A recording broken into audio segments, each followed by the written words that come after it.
ప్రియమైన సహోదరి సహోదరులారా, మీకు శుభవార్త. 2025 సంవత్సరంలో మొత్తం 365 అంశాలను మీతో పంచుకోబోతున్నాము.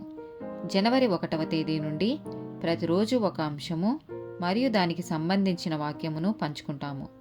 దయచేసి ఆ వాక్యములను వినండి, ధ్యానించండి మరియు ఆశీర్వదించబడండి. దయచేసి సబ్స్క్రైబ్ చేయండి మరియు మీ స్నేహితులతో పంచుకోండి.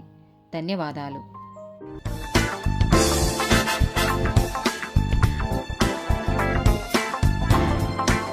29th డే టాపిక్ జీవితంలో సమతుల్యత. లూకాసు వార్త 2వ అధ్యాయము 52వ వచనం. యేసు జ్ఞానమందును వయస్సుయందును దేవుని దయయందును మనుషుల దయయందును వర్ధిల్లుచుండెను. యోహాను సువార్త 2వ అధ్యాయము 1-2 వచనాలు. 3వ దినమున గలిలయలోని కానా అను ఊరిలో ఒక వివాహం జరిగెను. యేసు తల్లి అక్కడ ఉండెను. యేసును ఆయన శిష్యులను ఆ వివాహంనకు పిలువబడిరి. 1 తిమోతికి రాసిన పత్రిక 4వ అధ్యాయము 6-8, 12, 16 వచనాలు. ఈ సంగతులను సహోదరులకు వివరించిన ఎడల నీవు అనుసరించుచూ వచ్చిన విశ్వాస సుబోధ సంబంధమైన వాక్యముల చేత పెంపారుచు క్రీస్తు యేసునకు మంచి పరిచారకుడవై యుందువు. అపవిత్రములైన ముసలమ్మ ముచ్చట్లను విసర్జించి దేవభక్తి విషయములో నీకు నీవే సాధకం చేసుకొనుము.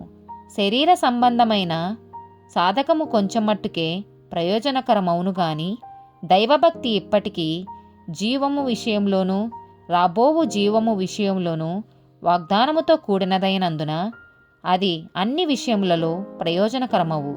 నీ యవనమును బట్టి ఎవడను నిన్ను తృణీకరింపనీయకము గాని మాటలలోనూ ప్రవర్తనలోనూ ప్రేమలోనూ విశ్వాసములోనూ పవిత్రతలోనూ విశ్వాసులకు మాదిరిగా ఉండుము. నిన్ను గూర్చియు నీ బోధను గూర్చియు జాగ్రత్త కలిగి ఉండుము. వీటిలో నిలకడగా ఉండుము. నీవిలాగు చేసి నిన్నును నీ బోధను వినువారిని రక్షించుకొందువు. 2వ తిమోతికి రాసిన పత్రిక 1వ అధ్యాయము 6-8 వచనాలు. ఆ హేతువు చేత నా హస్త నిక్షేపము వలన నీకు కలిగిన దేవుని కృపావరము ప్రజ్వలింపచేయవలెనని నీకు జ్ఞాపకం చేయుచున్నాను. దేవుడు మనకు శక్తియు ప్రేమయు ఇంద్రియ నిగ్రహం గల ఆత్మనే ఇచ్చును గాని పిరికితనం గల ఆత్మనియ్యలేదు. కాబట్టి నీవు మన ప్రభువు విషయమైన సాక్ష్యమును గూర్చి అయినను ఆయన ఖైదీనైనను నన్ను గూర్చి అయినను సిగ్గుపడక దేవుని శక్తిని బట్టి సువార్త నిమిత్తమైన శ్రమానుభవములో పాలివాడవై ఉండుము. రోమీలకు రాసిన పత్రిక 12వ అధ్యాయము 1-8 వచనాలు. కాబట్టి సహోదరులారా, పరిశుద్ధమును దేవునికి అనుకూలమునైన సజీవ యాగముగా మీ శరీరములను ఆయనకు సమర్పించుకొనుడని దేవుని వాత్సల్యమును బట్టి మిమ్మును బతిమాలుకొనుచున్నాను. ఇట్టి సేవ మీకు యుక్తమైనది.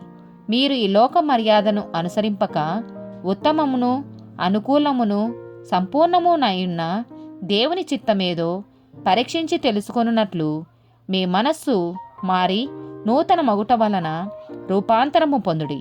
తన్ను తాను ఎంచుకొనదగిన దానికంటే ఎక్కువగా ఎంచుకొనక దేవుడు ఒక్కొక్కనికి విభజించి ఇచ్చిన విశ్వాస పరిమాణ ప్రకారము తాను స్వస్థబుద్ధి గలవాడగుటకై తగిన రీతిగా తన్ను ఎంచుకొనవలెనని నాకు అనుగ్రహింపబడిన కృపను బట్టి మీలోనున్న ప్రతి వానితోనూ చెప్పుచున్నాను.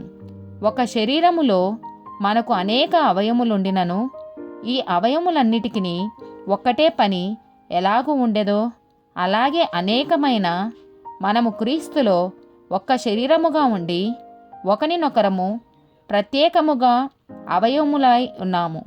మనకనుగ్రహింపబడిన కృపచొప్పున వేర్వేరు కృపావరములు కలిగిన వారమై యున్నాము కనుక ప్రవచనవరమైతే విశ్వాస పరిమాణమును చొప్పున ప్రవచింతము.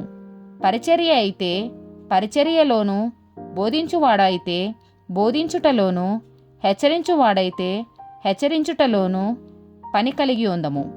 పంచిపెట్టువాడు శుద్ధ మనస్సుతోనూ పై విచారణ చేయువాడు జాగ్రత్తతోనూ కరుణించువాడు సంతోషముతోనూ పని జరిగింపవలెను. ఆమేన్.